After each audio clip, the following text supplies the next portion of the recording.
Hey guys, it's Rainbow back with another video, here to give you my review of WWE Greatest Royal Rumble 2018. The show was on today. I'm saying today instead of tonight because, this was a very unique pay-per-view actually. I mean, this pay-per-view, I think was originally supposed to be a house show. In fact, I don't even think it's completely canon, or if that makes any sense. I mean, but this was like a really stacked card, man, and this pay per view was live from Jeddah, Saudi Arabia. That is incredible, and there's a lot of returning superstars, and we have the first ever, probably the only ever, 50-man Royal Rumble match. And I mean, the only thing you win if you win the Royal Rumble is a trophy, you know. That's about it. Yeah,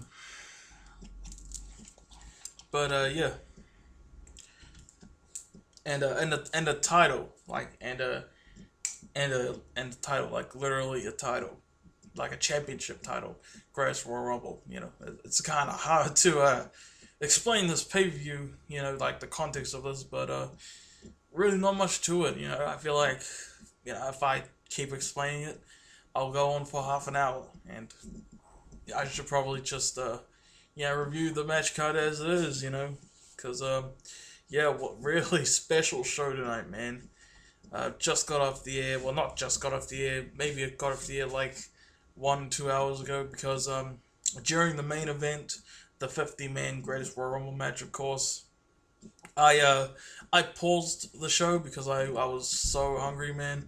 I went to get some food, to eat, not to watch, not to have during the show, just to eat in general. But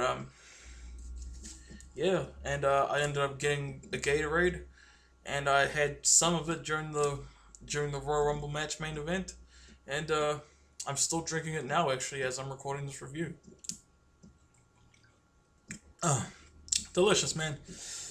No, they taste good, man.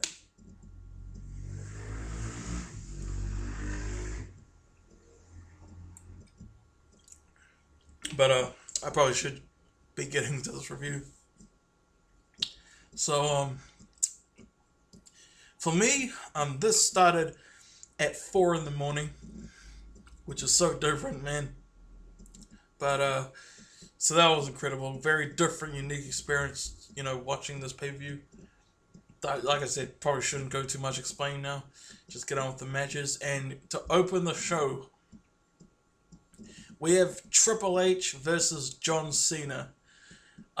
This match was awesome, man. I really loved every bit of it. This match, when it was announced, no build-up at all. I saw Triple H's interview on WWE.com earlier today, saying not much build-up to this match. Well, it doesn't need to be in the build-up. It's Triple H, John Cena, two of the greatest of all time. That's all you need to know, really. And this match, like I said, was awesome. It was everything I wanted it to be. Started off slow, but that's kind of what you got to expect, in any match, honestly, that it starts off slow before it gets to the good stuff, And Triple H, playing the villain, John Cena playing the superhero, which I love. I just love that.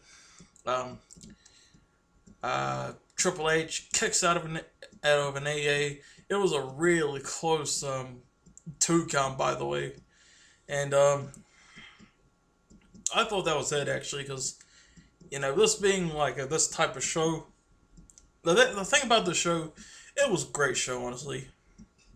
Better than WrestleMania, honestly, which was earlier this month, and that show was a huge disappointment. I mean, it was so fun. It was about like the atmosphere, because the atmosphere in this show was just incredible, man. Like, it really was.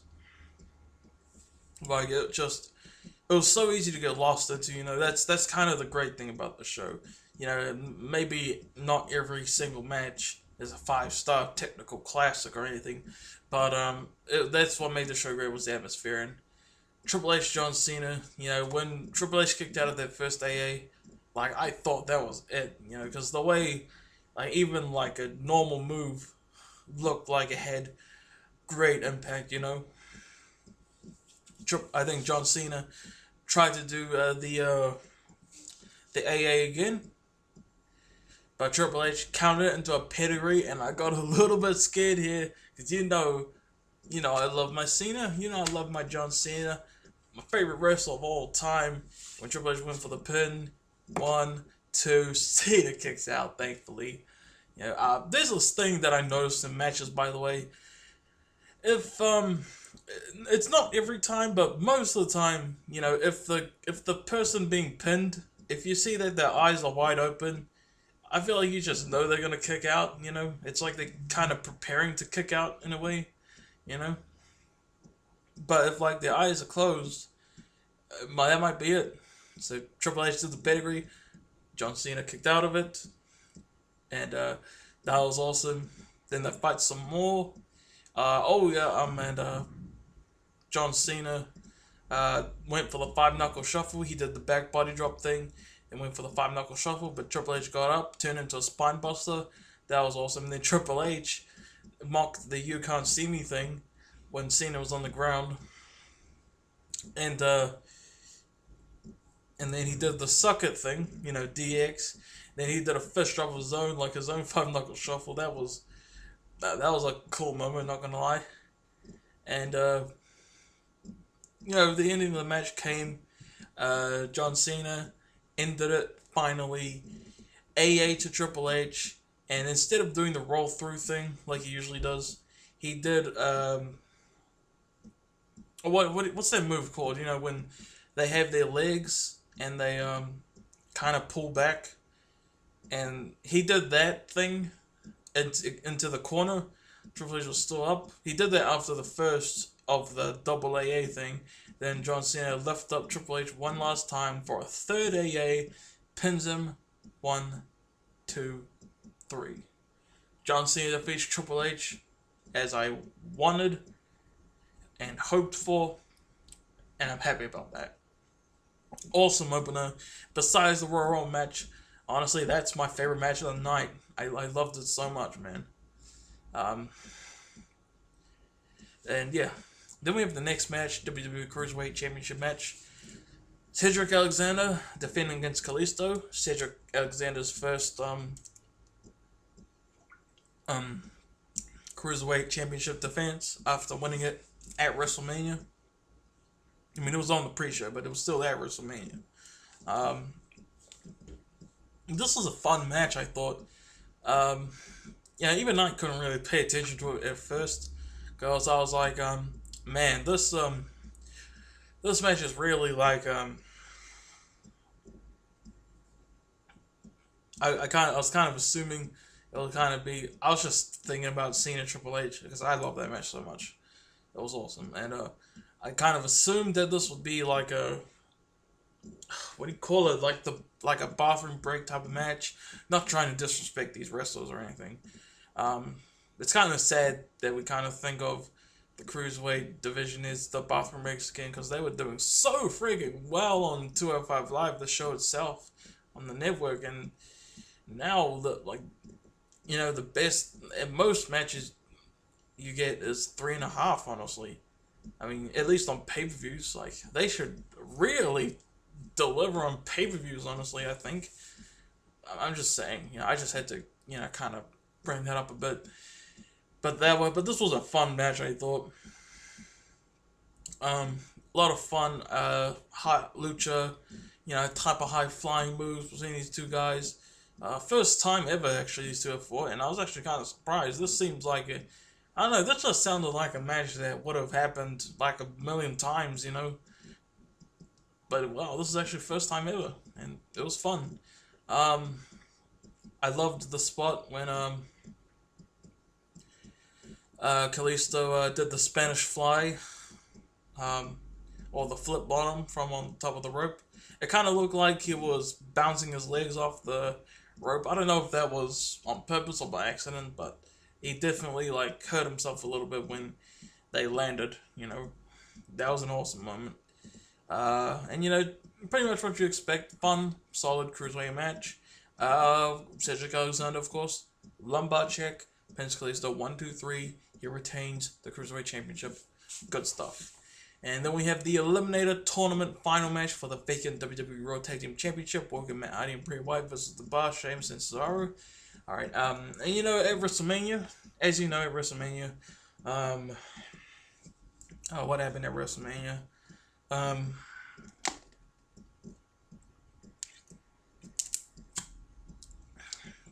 Braun Strowman and his mystery partner, who tends to be Nicholas, won the Raw Tag Team Championship.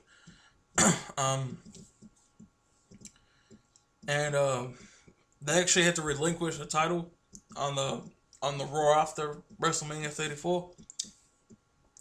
So that kind of explains this. Then there was a little mini tournament, you know, for this match, and the Bar, Sheamus, and Cesaro, they had the rematch clause, which is why they were in this match, and Woken, Matt Hardy, and Bray Wyatt won the Eliminator thing. Gonna take too long to explain that, so yeah. It was a fun match actually. It kind of seemed like a comedy match at first, but then it got better.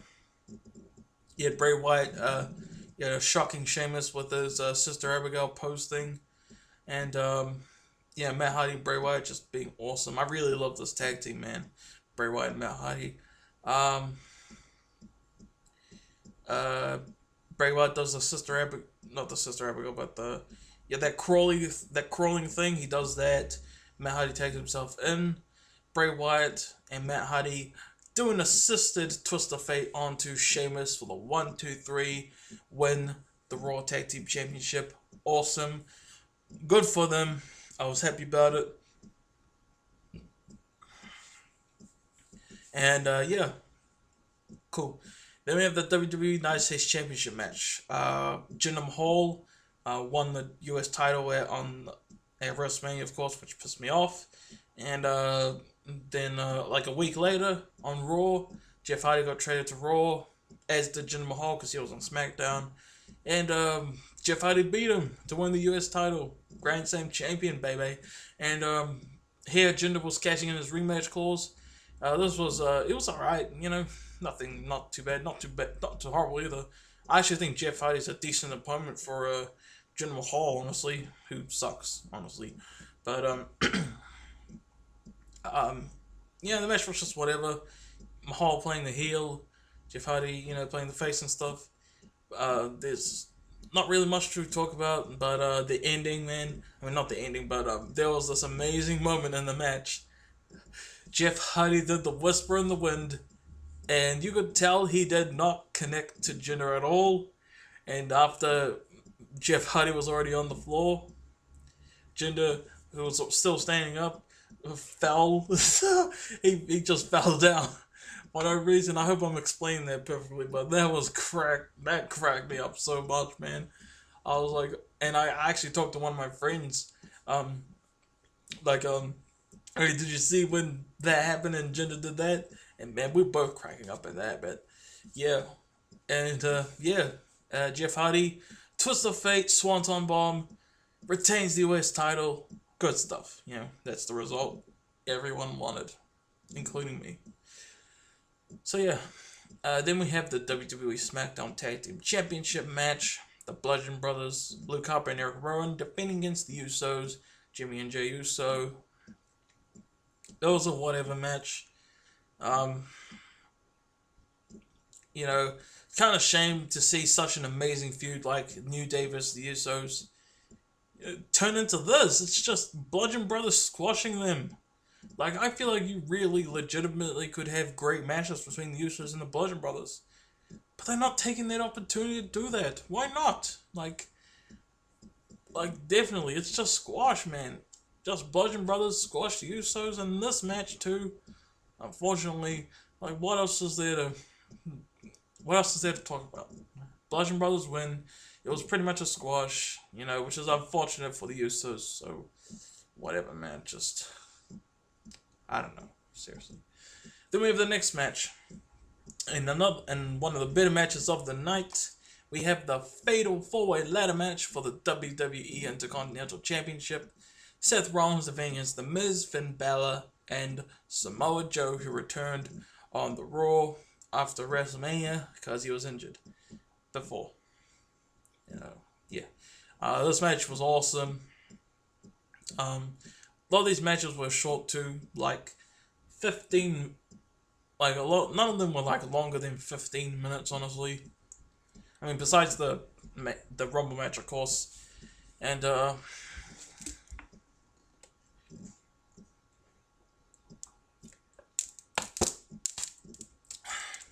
sorry, I just need another drink. This match was awesome. Even like the stuff without the ladders. The stuff with the ladders was cool though, by the way. These four guys were just going at it. It was a ton of fun, man. You know, pretty much everything you'd want from it, honestly. Samoa Joe actually I can't speak apparently. Samoa Joe actually utilized the ladder a lot more than I expected. You know, you'd expect Seth Rollins, Finn Bálor, maybe even The Miz to have, utilize the ladder more than especially Joe. But there was a cool match. I liked how Miz and Samoa Joe, Miz was trying to get them to work together, face off against Seth and Finn Bálor, but Samoa Joe turned on him instantly. And I loved the spot too when the Miz did the skull-crushing finale onto Samoa Joe onto a ladder. That was savage. Serves him right, to be perfectly honest with you. Oh, that was awesome. And yeah, awesome spots. The last 5 minutes were great. You had Finn Bálor and Samoa Joe going at it, taking each other off the ladder constantly. There's probably tons of other spots that I probably would forget to mention. But yeah, ended up being Finn Bálor. Looked like Finn Bálor was gonna win it, and I was like, no, come on, Seth, because I love I love my boy Seth Rollins. He was on the outside for so long, man. I was like, come on, Seth, get in. And Finn Bálor was getting to the top. Seth Rollins got onto the apron, jumped on the rope, onto the ladder. He runs up, sprints up, and just quickly, like freaking cartoon character, unhooks the Intercontinental Championship, retains the Intercontinental Championship. Still, your WWE Intercontinental Champion, The Miz. And I mean Seth Rollins. Sorry, that was I don't that just came out, but I was thinking about, because it's actually going to be Seth Rollins versus The Miz at Backlash, and I was kind of thinking about that match. That's probably why it just bled out The Miz just then. I wouldn't mind if Miz won it there, actually. But this match was awesome. Probably my second, besides John Cena Triple H, probably my second favorite match of the night that wasn't the Rumble match. And of course, number one beat Triple H John Cena. Awesome match. Loved it. Then we have the next match. WWE Championship Match. WrestleMania rematch. WWE Championship Match. Yeah, I'm repeating myself. I'm tired, okay? The show started at 4 a.m. for me. And the show was 5 hours long. And 6 if you include the pre-show. So, forgive me, okay, for that. Just explaining that. AJ Styles defending against Shinsuke Nakamura. This match was really good, man. It was better than their WrestleMania match. Not by much, though, but it was better than their WrestleMania match. But unfortunately, they still freaked it up. All right, I don't want to say the F-bomb. I'm trying to make my videos, to be for anyone can listen, to be PG at most, maybe M or PG-13 at most. Because there is a lot of swearing in some of my videos, but I'm trying to keep. I want everyone to feel like they have the right to see and stuff. But this match, they still effed it up. I'll explain why. But this match was way better than the WrestleMania match from the get-go, man. It was faster paced. Nakamura turned heel at WrestleMania, as you know. And, yeah.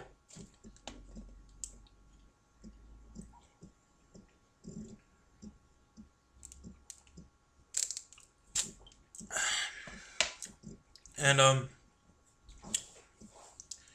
it was just them, going at it. Great technical wrestling match. Them going at it. What you'd expect, like pretty much better than their WrestleMania type of match is what you should expect from this, honestly. That's all I'll say, better, and like you're kind of expecting it to be better, but probably not much better realistically. That's, if you're expecting that type of match, that's literally what this is. I mean, their Wrestle Kingdom 10 match will probably never be topped, at least in WWE. This match happened on two big stages twice. They messed up both times. It happened at WrestleMania 34. They messed it up. And it happened here, Great Royal Rumble. They still messed it up. But this match was Shinsuke being the heel. AJ Styles actually accidentally bumped into the ref. Nakamura low blows AJ Styles again. Goes for a pin, 1, 2, but AJ grabs the rope, the bottom rope. The look on Shinsuke's face though was incredible, man. Like when he realized AJ grabbed the bottom rope. Yeah, and AJ was just getting pissed at Nakamura as the match went on. And the moment this part happened, I knew how it was going to end, and I was like, are you serious?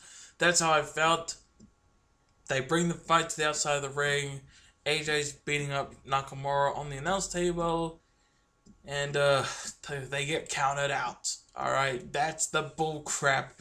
That's how they messed this match up, okay? It ended on a count out. Double count out. Which was so stupid. I hated that, man. Like, they were really ruining this match. WWE's... I love WWE. I always will. But, they just keep messing up the AJ Styles versus Shinsuke Nakamura feud. They did confirm on the show there's going to be a rematch at Backlash between these two, which is awesome. I can't wait for that. But I don't know, man. And I guess I was rooting for Shinsuke to win again, even though I love AJ Styles more than Shinsuke.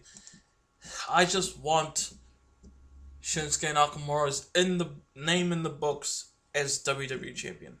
Okay? That's all I want. I mean, even if he loses it, back to AJ Styles 2 nights later, he's still in the history books as WWE Champion. But,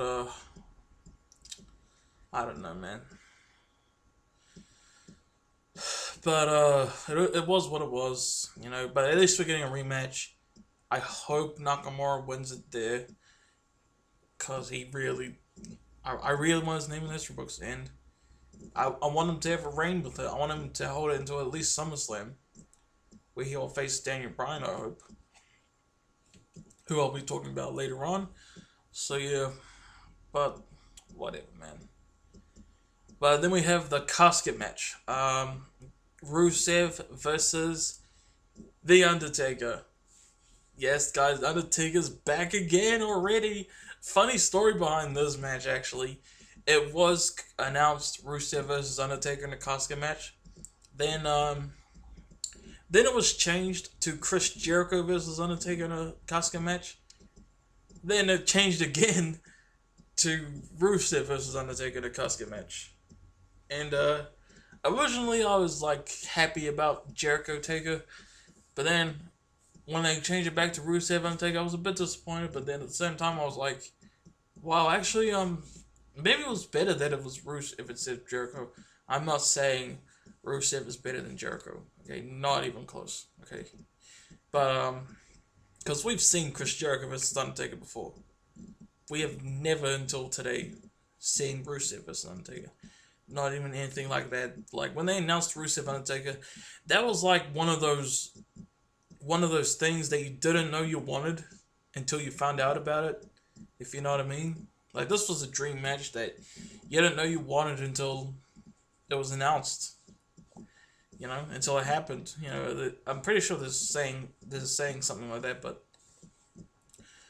This match was actually almost 10 minutes. I actually liked that. I liked how Undertaker kind of summoned the coffin open, or the casket open. That was cool. And then, yeah, Aiden English, being Rusev Day's, manager and stuff, looking out for him. And, I literally never thought in a million years that I would see interaction between Undertaker and Aiden English. Like, for example, even Rusev and Undertaker, And this was a fun match, I thought. Rusev got some kicks in, Taker actually got the tombstone onto Aiden English. Rusev was first thrown into the casket, but then Aiden English, refused to let Undertaker shut the casket. And the match continued. Then they fought some more, and Undertaker did the tombstone on Aiden English. I don't know if I mentioned that earlier just now. Like I said, been up since 4 a.m. Tired. Actually, more than 4 a.m. because yeah, you know the story. And then Rusev got put back in the casket. Undertaker added Aiden English with him. Closes the casket. Rest in peace.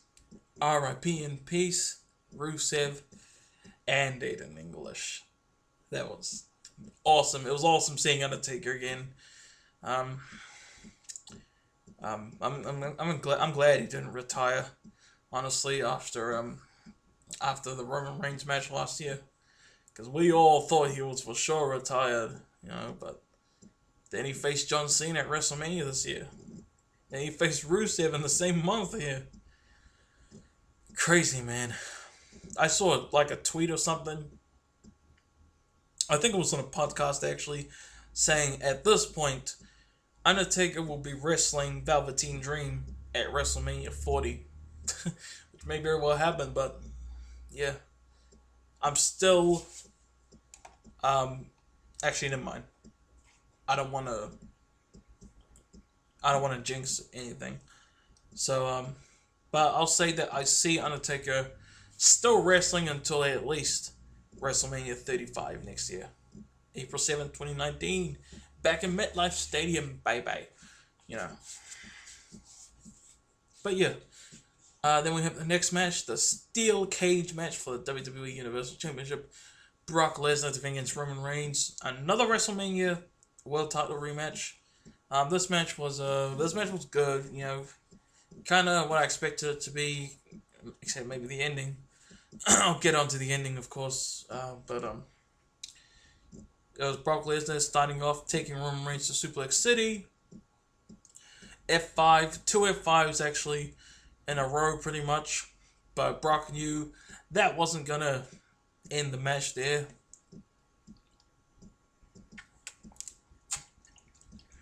Because Roman Reigns kicked out of freaking 5 of them at WrestleMania.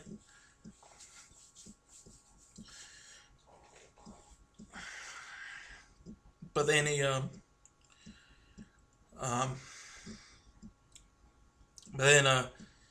think Roman Reigns made a comeback. He did a whole bunch of Superman punches, then 2 spears. Pins him, 1, 2, Brock kicks out. And there was a cool moment when, there was another moment actually that was funny. Brock wanted to climb over the cage, but he was like scared too, He was kind of scared about falling and stuff, like scared of heights a bit. Nothing to be ashamed of, by the way, But, and that's just another moment I should mention, while it's still fresh in my head and stuff.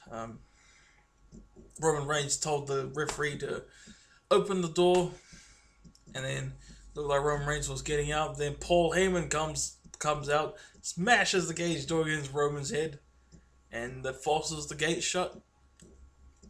And I think Brock did some more F5s. And then Roman made another comeback.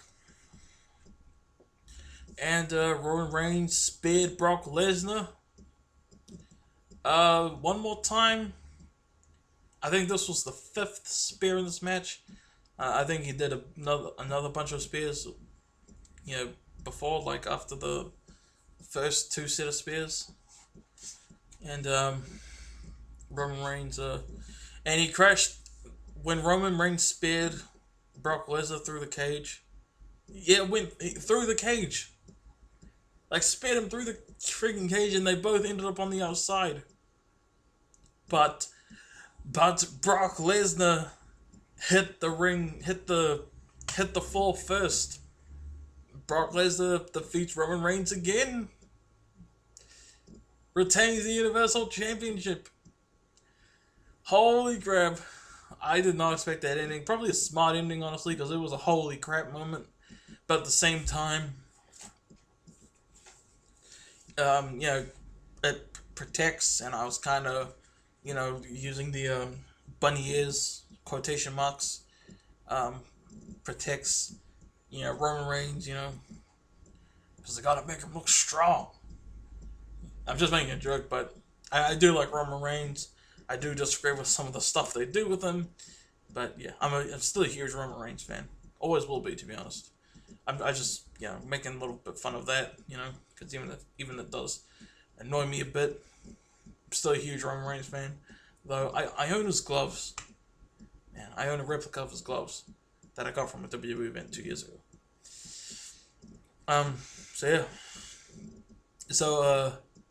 Yeah. Then we go into the main event, the 50-man Royal Rumble match, the 50-man greatest Royal Rumble match, if you want to call it that. You can call it a 50-man Royal Rumble match, or 50-man greatest Royal Rumble match. The match started off with my pick to win the whole thing, Daniel Bryan coming out at number 1. Like, that was crazy, man. And I was like, what? Number 1? And who was number 2? Who was number 2? I'm gonna go back to I gotta go to Wikipedia, I think. Wikipedia to see who was number 2. Oh, Dolph Ziggler. I just remembered. I didn't make it in time to Wikipedia, but I just remembered. That was cool.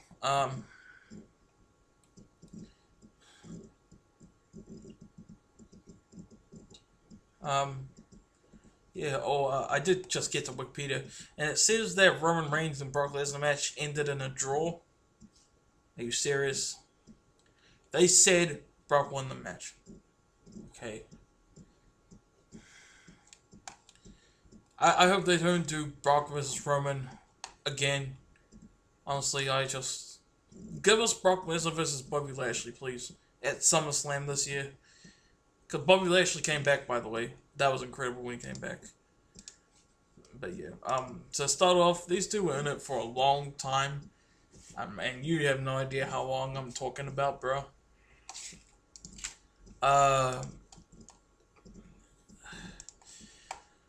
Man, how to review this? This match was awesome. There were a lot of awesome moments, man. There were a lot of there weren't any surprises really,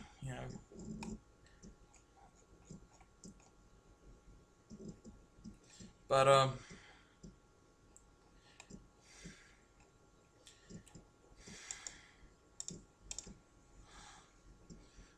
you had a lot of big names in here. There's this guy named Hiroki Sumi. He's like a sumo wrestler. Maybe he's related to Akabano, who fought Big Show at WrestleMania 21. I don't know. He was in the match. Hornswoggle was in this match, actually. That was a surprise. Mark Henry, who was inducted in the Hall of Fame this year, was in the match. He came in at number 5. Kofi Kingston. He didn't even have his awesome elimination. His awesome elimination save in this match. He just got thrown out like nothing, unless you count the thing he did with Xavier Woods when he was holding on to Xavier Woods. If you count that as the thing, I wouldn't necessarily count it as that, but whatever. This is too much to go through. Kurt Angle came at number 16. Rey Mysterio back again. He was in the Men's Royal Rumble match back in January. He's back again. He was number 28. Roderick Strong was in this match, and Roderick Strong, man, he actually came out to the Undisputed Era's theme song. So his theme song, no more, because remember he did turn heel and at NXT TakeOver New Orleans. He's still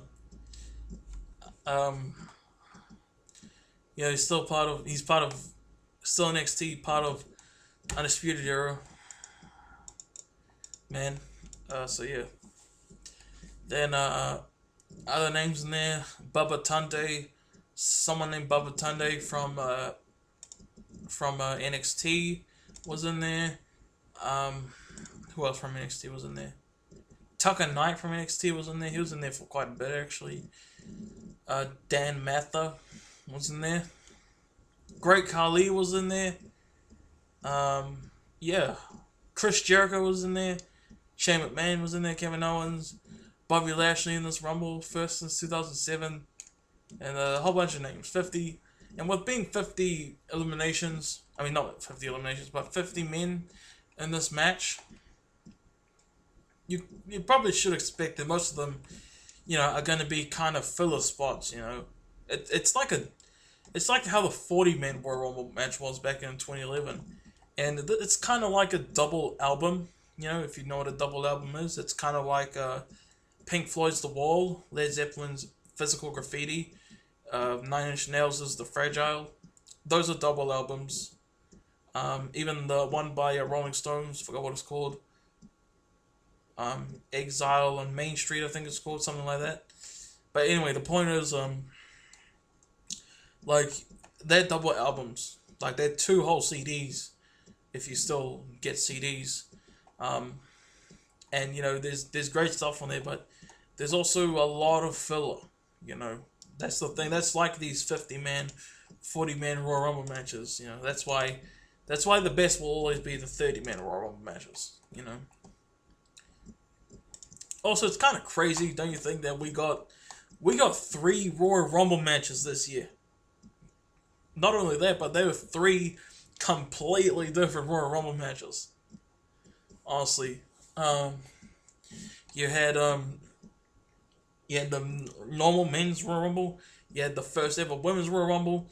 And here you have the first ever 50-man Royal Rumble match. Like, bro.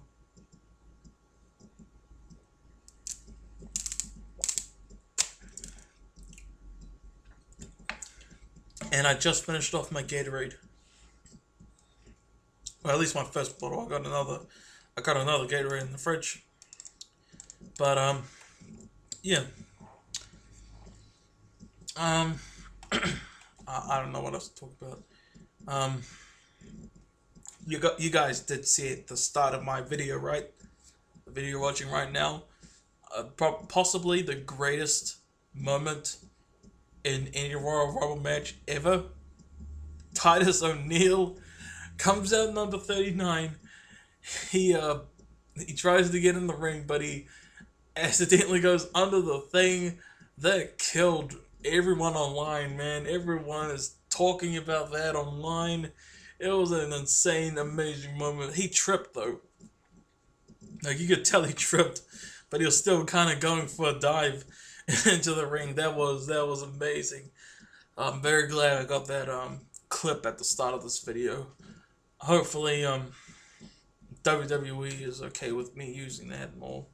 But yeah. Because I just wanted to show you that it's all over the internet anyway. So yeah. But that was just awesome, man. I mean, like I said, Dolph Ziggler actually got eliminated by Kurt Angle. Dolph Ziggler was in the match for 21 minutes. Like I said, Daniel Bryan. When number 50 came, which was Chris Jericho at number 50, which was amazing. Daniel Bryan was still in the match after 50 entrants. And Daniel Bryan, on this day, April 27th, 2018, officially has broken Rey Mysterio's record for longest time spent in a single Royal Rumble match. 1 hour, 16 minutes, 5 seconds. That was incredible. And if you guys don't know, but he's actually feuding with Big Cass right now, who also came back. No one cared. Big Cass, he came in at number 49. The moment Big Cass came out, I got so scared. Big Cass freaking eliminates Daniel Bryan. And I'm so pissed, man. Everyone's pissed. Seriously, no one cares about Big Cass. Seriously, screw him, he sucks. Seriously. And Braun Strowman actually came in at number 41. Ty Dillinger came out at number 42. He's finally not for once number 10, you know. He was in number 10 in this year's Rumble until Sami Zayn took a spot. And then he was number 10 in his Royal Rumble debut last year. But yeah, oh yeah, great storytelling too, of course. Kevin Owens and Shane McMahon and Chris Jericho.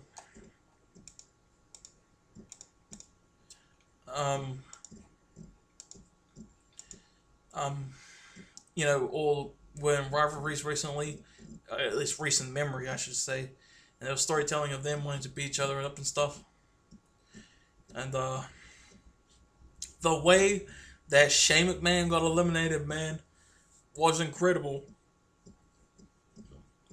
Shane McMahon was about to do the coast to coast onto Kevin Owens, but Braun Strowman comes up. He chokes Shane McMahon. He throws him all the way, and he crashes through the announce table. That was incredible, man. Oh my god. That was another one of the best moments in this match. Oh man, and it was down to the final 3. That was a cool moment, by the way, when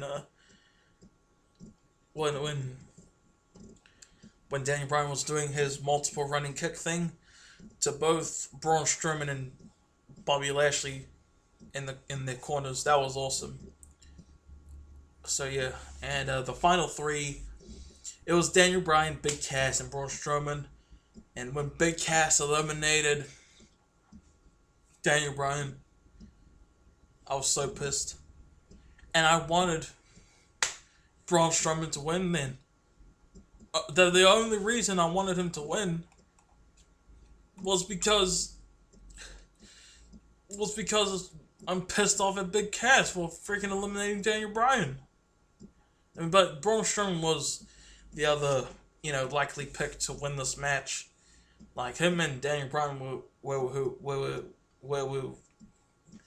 who. I'm stumbling my words again, I'm sorry. Everyone was predicting to win this match. And it ended up being Braun Strowman. Eliminates Big Cass to win the greatest Royal Rumble match. 50-man Royal Rumble match. What an ending. Holy crap, man. That was just insane, man. And so yeah, he wins. He wins the big trophy. He wins the championship, green championship, greatest Royal Rumble champion, or something like that. And yeah, I wonder if this is gonna be a thing. Now, like, they're gonna do this every year. It might not be at Saudi Arabia every single year, because there is a championship for it. You know, someone may want to knock Braun Strowman off his throne, become the new greatest Royal Rumble champion. I don't know, but that's incredible, man. See it, awesome Royal Rumble match. By default, pretty much the best match of the night. Second for me, not Jericho, Cena, Triple H, and third for me would be the what's my third bit? The Fatal 4-Way ladder match, yeah. So yep, I feel like I'm forgetting something. Alright, yeah, so that's my review of WWE Greatest Royal Rumble 2018, everyone. I hope you enjoyed. I'm sorry if me having stayed up since before 4 a.m., kind of affected how I did in my review. I'm still gonna upload it though, and I still hope you guys enjoy it. Because I've been talking for about 45 minutes now. My throat is hurting, honestly, from talking constantly for that long. It always does, every single time, man, but I'm still proud of what I'm doing, honestly. By the way, I have not uploaded, for those who watch my channel regularly, I haven't uploaded the latest episode. I haven't uploaded today's episode of my WWE 2K18 Universe mode yet. I might still do it today. But I might just upload that, because I want to upload a Universe episode every single day. Okay? I might still do it today while it's still the 27th. Or I might just upload 2 tomorrow. For tomorrow's episode, so it goes along, Either way, I hope I get it done. I want to, get a lot of these episodes done, in a certain amount of time, honestly. So I don't have to just force myself to do it every single day. But yeah. But thank you guys for watching my review, of course. Hope you guys enjoyed. If you, like, comment, subscribe. Follow me on Twitter at TheMarkinator12. I'm not going to give up my Facebook. Yeah. So thank you guys for watching, and peace out, guys. And also thanks for watching, and thanks for listening to, me, and thanks for watching the clip at the start, and thanks for